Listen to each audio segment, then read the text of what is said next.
Good afternoon, everyone. We're happy to have you. My name is Annalie Amaro. I'm with AVAP, and I'm here with my colleagues, John Corby and Chris Muller from University of Akron. We're excited to be with you today. I have been with AVAP for about 4 years. Higher education is my entire background. Love it, it's my passion. I've been very fortunate to work with University of Akron as they have focused on their platform and their student transition for Workday. I'm going to turn it over to Chris and to John to introduce themselves, and then we'll talk about some of the things that they have gone through as they have done their transformation. John, you want to introduce yourself? Sure. I'm John Corby. I'm the CIO at the University of Akron. I've been there for 19 years. So I've been able to see the evolution of the university using PeopleSoft at the very beginning. It's unfortunately time to replace it, and our replacement system ended up being Workday. Sure. Chris Muller, Director of Applications. John brought me in. This was one of the reasons for transformation. Been at Akron for about 5.5 years.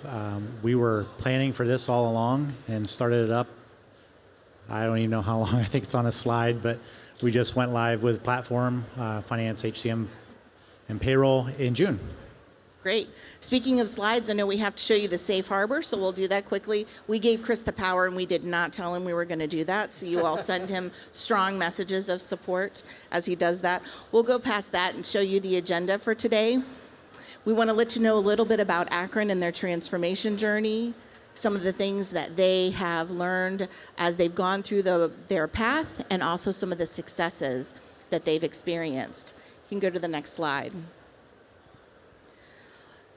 This is the mission for the University of Akron, so it's important for you to understand how they started their journey, the lens that they considered as they began this process. If you go to the next slide, we'll give you an overview of the University of Akron that you can read while we start some of the questions. So John, what were the drivers for digital transformation, and why did the University of Akron decide to use Workday?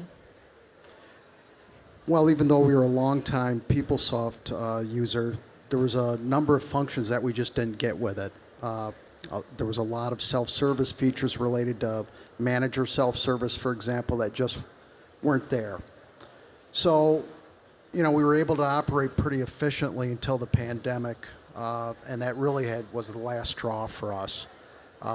Like most of you, we probably had to switch over to a virtual environment within just a couple weeks. In March of 2020, we were given the order, you need to become a virtual, not just for administrative purposes and functions, but the academic mission and learning as well. And we did that, but what we found out relatively quickly was that a lot of our processes were still manual. Personnel actions, for example, were still all paper-based. Requisitions and purchase orders were still all paper-based. And even though we got our students into a virtual environment relatively quickly, we were held up by a lot of the manual processes we still had in place. So we knew we needed to automate. In addition to that, we also had a lot of processes that had been ingrained over years, and there was a lot of steps that were probably in those processes that didn't make any sense any longer. So we're looking to automate our systems and then try to improve on those systems as well. And that was probably one of the biggest drivers, at least at the beginning. Another issue we had with PeopleSoft is we had all three pillars associated with it. We had the student system, we had the finance system, we had the HR system, but they were all separate. So when you're looking for informed information related to the three systems, you basically had to pull the data out. That required a lot of hand-holding from technical staff to get that data, curate it, pull it together, and provide it to the leadership to have informed decision-making made on data that was accurate. So basically our leadership were consumers of information that individuals from IT had to pull together for them. So you really wanted transparency of data and efficiency in that transformation? Correct. Yeah. And having one system, again, the power of one, that provided some help not just for strategic decision making, but just operational decision making. Just finding out real time where you stand, for example, budget to actuals. Right, right. Chris, I know that nearly every department on campus has been impacted by moving to Workday. So what are some of the biggest improvements that you've seen? Yeah, so on this slide, we put together a few examples. We've seen significant improvement across all areas, but a couple just to highlight. For HR, the recruiting process and onboarding was improved significantly. We increased the number of applicants. I saw that firsthand with a position that was opened prior to go live, that we received 5 or 6 applications, and then after go live, all of a sudden it was 50 or 60. So that we've heard that across campus. It's not just within IT, within my department.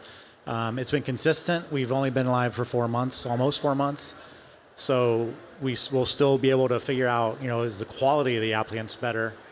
But we'll be able to do that with a system of one, Power One. What do you think may have contributed to more applicants? So we know that the environment, just logging in to apply for a job has improved because the previous system was not great. I'll say that. Just over time, it just was very difficult to use as a consumer. So prospective employees, we think maybe didn't apply because of that. And now we've got a system that is very, very modern. It's mobile ready, in the cloud, and it just is a better representation of Akron than what we had before. So we think that people see that and they say, oh, this is a place I want to work. And we know it's had an impact. It's probably not the entire impact, but we know it had an impact going live. So an unexpected impact. And I guess one other thing I would say is the mobile ready I mentioned. Across campus, you see on the slide, 30% of our logins are from mobile devices now. And that was a surprise. We know for a student that's going to be a high number, but for employees, we weren't sure. And they've really adopted the mobile part of it. That's great. You've been there a little bit longer. What are some of the things that you've seen come in from Workday? Well, for example, just our trip here was one of the first times we had to do an expense report. And that was something, again, that was all manual. It was done through spreadsheets. But basically, we were able to pull that together and submit it within a matter of hours, for something that had taken days to submit and then weeks to get any reimbursement back related to it. Right. I talked about personnel actions. Similar type of change where what used to take days, if not weeks, related to personnel changes now take minutes, if not hours. I know that's probably exciting for some in the audience who've not gotten to that piece yet. So I know that you're in the middle of your student deployment. John, I'm going to stay with you. Can you talk about how the project team has leaned into student and how AVAP student team knowledge has helped that? Well, like I talked about earlier on, best practice was key for what we were looking for improvements, that we didn't want to just automate things. We wanted to improve what we did with things. For a lot of our student systems, we had, again, through time, we had come up with processes that were embedded into the system, into the PeopleSoft system, and were customized. What AVEP helped us do was look at best practice and really start trying to change the way we did things. For a lot of the student systems, we simplified things. For financial aid, when we were looking at the timeline for student, we had been a header for financial aid and became a trailer for that process, and that's really helped us out as well. So, and then for knowledge transfer, we really engaged AVAP early on. That's one thing we learned with platform was probably should have done some of that knowledge transfer early on to help even with the planning process, but most definitely, when we got time to testing. So that was one area where AVAP's really been able to step in and help us out. Great, thank you. Chris, you want to take that? Yeah, I snuck onto the lessons learned slide because that's right where the knowledge transfer is too. With platform, we were new to it, so we were trying to find our way. And some of that knowledge transfer, AVAP let us know, you need to take ownership of the system as we go through the project, not just at the end. Because we were new to it, I think our platform project team struggled a little bit with that, and then we made a pretty big effort at the end to try to catch them up. The student team, I think first they've seen the system by the time they were really getting into the project, so they saw, wow, this is pretty good. So that helped them really dive into it and that knowledge transfer started very early on when you're in meetings with an AVAP consultant, either configuring the system or just talking about different processes. The student project team really started to take ownership quickly. And when we get to OCM, a customer confirmation session, which you'll learn what that is if you're embarking on this project, that was the point where we really wanted our team to take ownership, present the system, demo it for other university employees and faculty staff, and they did that really well. So. And you've been very involved with organizational change management. Would you talk a little bit about how you've worked with AVAP and how you all have implemented change management at University of Akron? Yeah, sure. That's my favorite. I should have mentioned I'm the OCM lead also for the project. But we worked with, we had some strategies of our own leading into the project. AVAP came along. They have an OCM lead that works with me, Julia Filya. If you have a chance for her to be on your project, please request that. Sorry. She's fantastic. But what's great was we had our plan. You know, we have our own culture. You know, your communication plan really has to be representative of your culture. So, so we know what we needed to do, but we needed some help, and that was what AVAP provided. She came in. We worked together to not just implement tools, but actually the strategy. And so she's great. She listens. We had a lot of correspondence. We use monthly forums for staff. We included students as we get student employees when we got to that point. We're continuing that for the student project with students. We did a lot of road shows for the colleges, so for faculty out in the areas, so they knew what was going on.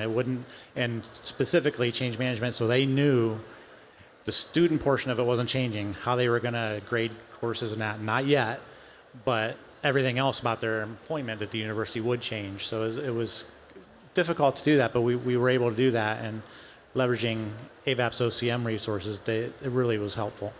And you all have done so much with training. I think that people would find it really interesting how many training sessions you've done and how many people have gone through your training. I know I put you on the spot earlier, but do you have some sense of how many people have gone through? I didn't bring that number. So, yeah, we did hundreds of trainings. It's in the thousands of people who actually attended and participated, so that's what we needed. Yeah. Job aids, we've got about 110 job aids now, I believe, and the number of clicks on those job aids, people going actually reviewing them, is in the tens of thousands. So it's been, and I go back to them myself even for the travel and expense to review what I have to do. It's very easy, but all the information's out there. We've got it online. The training also, we were very deliberate about online training, in-person training, recorded trainings, any job aids, anything that we could do to reach the different styles of learning, we did that. And I'll note those numbers are just for platforms, so we still Sure. have Yes. That's right. student to take care of. Right, which will be more than double, I'm sure, because lots more populations. I want to switch gears just a little bit and talk to you about some of the lessons learned. So now that you've gone through platform and you're in the midst of student, John, let's talk a little bit about some of the lessons learned. What would you tell some of the institutions that are here about to embark on a Workday transformation? Specifically, what questions should they ask their internal organization and some of the things that they should ask their partners? Probably one that comes to mind is in regards to scope. You know, you want to make sure that you can implement what you plan for. And I know for us, one lesson learned was we had planned to go full tilt with everything we could. I know with PeopleSoft, there were a number of modules that even after 20 years, we never did implement. And our goal was not to have that same mistake happen with this implementation. But pretty quickly on, we realized we were not going to be able to do everything that we had outlined.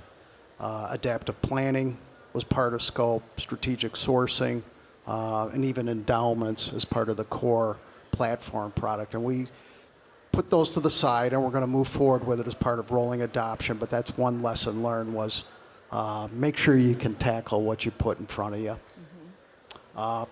Another area that was, probably not necessarily in our radar initially was in regards to manager self-service, and that includes things like delegation. It really isn't one size fit all. You have managers in many different areas. Areas like athletics does things much differently than core administrative areas might, for example. And that's one area where we've really had to adjust. That also ties into security because it's not necessarily a delegation issue.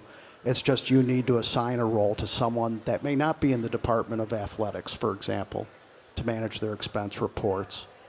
So that was probably another area. Yeah, we've had some conversations about that unintended security discussion around delegation and how different that was for managers who haven't had to initiate things on their own or be responsible for managing some of the processes that Workday, that you had expected they would, right? Right. And that kind of ties into the other area that was a lesson learned, and we knew it was going to be significant, but in regards to security, we used a least privilege access. We wanted to try to tackle that, which we had not done well with the PeopleSoft systems. And that led to a number of tweaks in regards to managing, the changes that we've already talked about. Different individuals in different departments are probably going to need that security set up a little bit differently than what we had thought the standard was going to be. Any lessons learned that you want to talk about, Chris? So the one I'd add to this list is before you start the project, the foundational data model that needs to be set up. That's the first real step in the project. We weren't as prepared, I think, as we needed to be. So we were building it as we were learning the system. So we're going through trainings and talking to AVAP, but I think I would suggest going through a process before the project to define what you want that foundational data model to be. So your chart of accounts, what do you want to look like? Really, you're reinventing everything. So think about what you want it to be, not what you have now and not what you need to adjust, but just it's a blank slate. It really is, and you don't have that too often. So think about that ahead of time and be prepared for what you want the end goal to be. And then as you're learning about Workday and the foundation data model, you can set it up directly towards those goals. Yeah, there's been a lot of discussion recently on some custom dashboards and providing information at the end too that maybe I think you all would have wanted to think about a little earlier as a lessons learned. You want to talk about that, Chris? Yeah, we talked about this just recently. We were so focused on making sure people could get in the system and do what they needed to do, just their process, expenses, hiring. The report, we didn't forget about the reporting, but we didn't spend as much time training people on how to get the data out of the system. We're doing that now, so that's been helpful, but I think we could have done a better job early on in the project there. John, you talked about how different it was for knowledge transfer from the PeopleSoft days to what you're doing now in Workday. So how has that evolved from legacy through this deployment? Well, as Chris has touched on, we basically had to rebuild our entire knowledge-based process for training, for job aids. Over years, everyone just kind of knew what they were managing in the PeopleSoft system, and we actually had to reinvent our training department as part of that. A lot of the training that was there was dated, supported the old PeopleSoft system, so as part of this change, we had to rebuild that group. The one benefit is there's a lot more in regards to delivery methods with training than there was 20 years ago when we first set that up with PeopleSoft. Most of it was in-person training. We were able to do a lot in regards to, again, to job aids and virtual training as much as possible. Do you think you would have done as much virtual training if COVID had not been what you dealt with right before you started this deployment? Probably not. In fact, I know from talking with most employees and faculty in regards to the training that they would like to see as far as format, they were still used to the in-person experience. Yeah. Which you can expect in a higher ed institution because at that time we had very little in regards to remote courses or programs. In fact, I think we only had 2 degree programs that were virtual at that time from the entire set of classes. So it was a big adjustment, and you're probably right that we may not have done it, at least in the timeline that we did end up doing it in. Forced you to do that. It was much less attendance than we expected in person, even with we knew some people wanted the in-person training, but I mean, we had to cancel some sessions. There were some that weren't signed up for, so we just made sure we offered them and made sure those people knew that the online was available. Who would have expected that, right? So if you could go back to the very beginning before you did this deployment, what's something that you know now that you didn't know then? I'll go to you first, Chris. It's a people project more than a technology project. I joke sometimes that I wish I had taken some more psychology classes in college. We had technical issues that we could get by pretty quickly. That was never an issue. There was never a technical problem we couldn't get beyond. It's just making sure that people understand the new things they need to know, and it's a hard project. You all know that, especially if you've been through it. Just getting people at certain points pushed a little bit, help them be graceful with them, just really work with them. And I should say for OCM that we actually started to apply some of the OCM strategies to the project team when we found we had some issues in some areas. So, and that was very helpful. But yeah, it's people. It's if you can get the people there, the technology will be there at the end. Yeah, I'm sure that some people may be surprised by that who haven't gone through because you're thinking about the technology, right? What are some things that you learned that you didn't know before? Well, somewhat ties into what Chris just outlined. It really is one system. And probably the biggest issue that we ran into was the fact that cross-functional collaboration was key. And not necessarily just with the planning and the design of it, but even in the testing. We quickly learned when you're going through end-to-end testing, you really need to have all the players together there to help you get through it and do it in an effective timeline. So when you're running a payroll, you need payroll there. You need benefits there to explain, why a benefit deduction's not working. You need finance there to outline why the journal entry from the payroll is incorrect. You needed grants there to help you define why the grants information's wrong. And given the fact that we're still primarily virtual, we quickly learned we set up virtual war rooms in essence. Get all the players together, knock out the testing, and get it done. Yeah. The silos have to go away. There's no option. Right. That's a big transition in and of itself, right?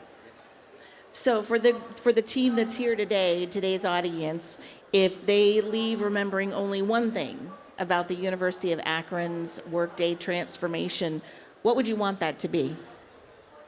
Stay positive. You can get there. We did it, and we know we struggled, but we got there. You stay positive.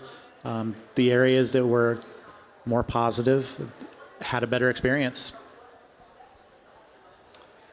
I was at a session yesterday regarding higher ed, and Dr. DeBroy, who's the Chief Operating Officer at Howard University, basically spoke to what I thought was key for the University of Akron, and that's getting executive support. This was something that we had looked into in regards to a replacement ERP for 10 years, but until we had the right mixture of leadership, and again, the fact that they not only supported it, but they were up front in regards to evangelizing about it to faculty senate, to the board, really helped push us forward and get that in place. But it wasn't just at the beginning. They've stayed very engaged throughout the projects, not just steering, but they have been active participants in talking with groups and providing the resources needed for those teams. And that is key. It's a constant process. And it's not going to be just for this initial go live, but as you go through with rolling adoption, we need that support for all the other systems we're putting in place. Right. Well, it's been wonderful for you to be with us. It's been a pleasure to work with you. We know that it'll be a wonderful journey as we continue to watch you transform on Student. We do have a few minutes available for questions. If anyone would like to go to the microphone and ask some questions, we're available for another few minutes. Otherwise, we'll go to the booth and take some there. Yes. Hi. Curious, we're in the middle of our implementation right now, about to start end-to-end. And you mentioned using OCM on some of your project team, which we've also been thinking about, or trying to employ. Sorry, this is bad feedback, I think. If you come a little closer, he'll turn it down and then... Like that? Yes. Okay. My question is, did you find ways to incentivize your project team as you went along? And did you do that? We did. You did. We provided financial incentives as part of it. We did reserve funds for a bonus, if you will, Yeah. based on participation in the project. We had many events.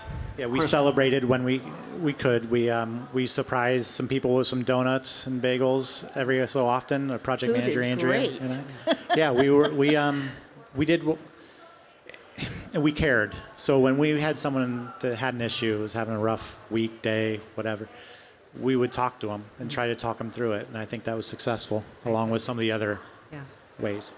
I've been hearing about it, so I'm just curious how many schools actually are able to provide, something, and even if it's like you're saying, food to actual, monetary benefits or whatever. But that's great. Yeah. Yeah, but I think one of the things he said that isn't the monetary is that they cared. So it's not always about what you can give, but just remember how hard your teams are working because they want to do the best job in the world for you. So that's a big point. Yeah, we were all in it together, and that, from beginning to end. Right, right. Hi. Hi, thank you. What was your strategy for backfill? So you're bringing in people to lead the work streams. Presumably they're subject matter experts coming in to do this project. Are they doing this project part-time and their other full-time job full-time? Have you pulled people totally into the project? What's been your approach? We had a few people that were full-time, specific to the project staff. For example, we had a full-time project manager that supported this.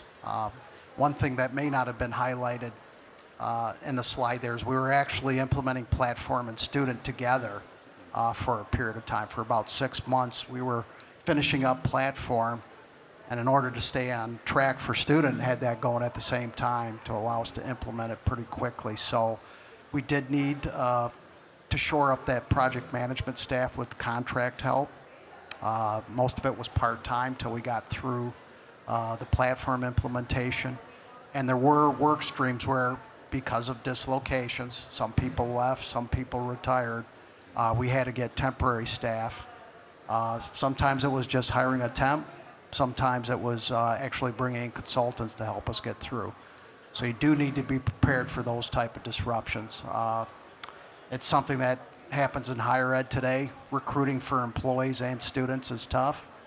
And we did have a pretty good plan together. We did have a few other organizations besides AVAP to help us in regards to replacing staff temporarily. I'll just add quickly that I was sitting out there a few years ago listening, and the presenter mentioned that they backfilled, but if there was a major issue, that person really had to come back and help. It was a payroll area, I think. And I think that's true. Things happen, and there's times that you have to care and know that they have to go deal with this fire. And sometimes it's something we just have to work through. Yeah, I think that open dialogue is really important to make sure that you know that somebody who's backfilled may need to step away and deal with something in the office. Make sure everybody knows what their responsibilities are. Great, thank you. Thank you. Any other questions? All right, it's been a pleasure being with you. If you have any other questions, we're going to walk to the AVAP booth that's just on the other side. Thank you so much for your time Thank and you very much. attention. Thank you.